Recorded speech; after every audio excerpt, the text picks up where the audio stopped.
Long time ago, men were seen as a different creature. They actively participated in politics, public life, while women were seen less rational, only confined to the joy of domesticity, caring for home, for their children, for their husband, and then not allowed to vote. But it's all about to change. This not words is a motto that kicked off a huge counterculture movement. That day in 1909, women marched to the parliament demanding for their equal rights to vote.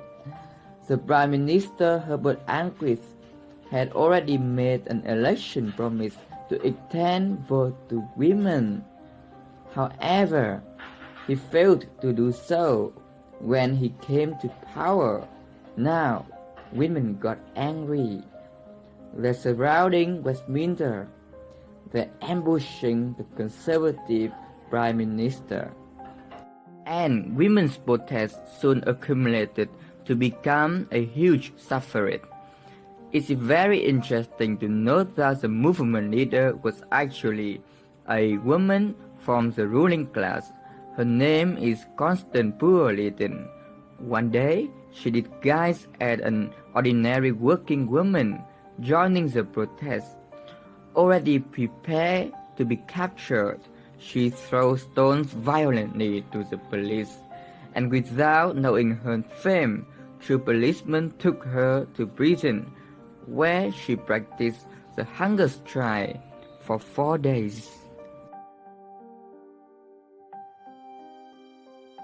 As a disguised ordinary woman, I received none of the special treatment that would have been for Lady Lytton. I had no servant around me in such prison. Meals were thrown each single day, but I refused to take food. On the 4th day, a doctor entered my cell. Then he thrust a tube down my throat. I choked as it reached inside down, and down it went. Then a sloppy liquid food was pumped through my throat to my stomach.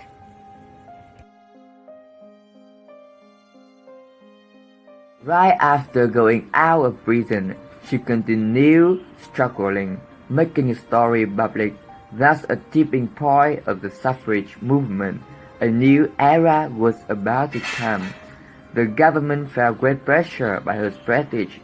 In 1980, they forced to extend all votes to women if they're over 30.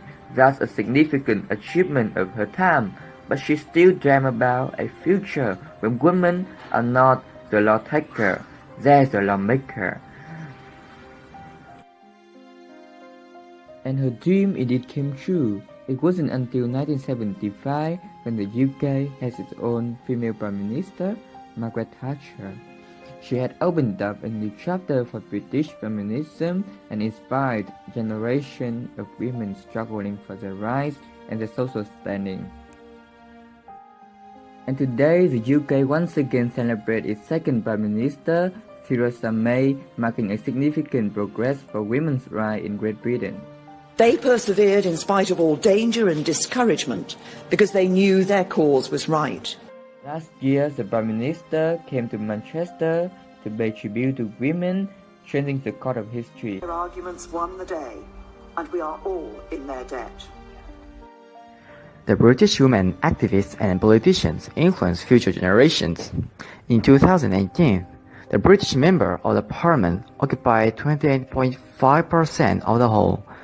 2 female prime ministers were born in the UK.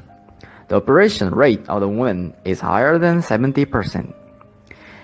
In the 21st century, there are many prominent women in the UK. For example, J.K. Rowling is called the writer who earned the most reward in history, and Watson did a speech on the gender at the United Nations. Christine Horogu won the first English-British female at the 400 meters of the Beijing Olympic Games. This year, the UK called the Vote 100, and event was held. This event focused on women's political participation through 1 year. Now, women's standing has significantly improved, but they don't fulfill. The struggle is still going on.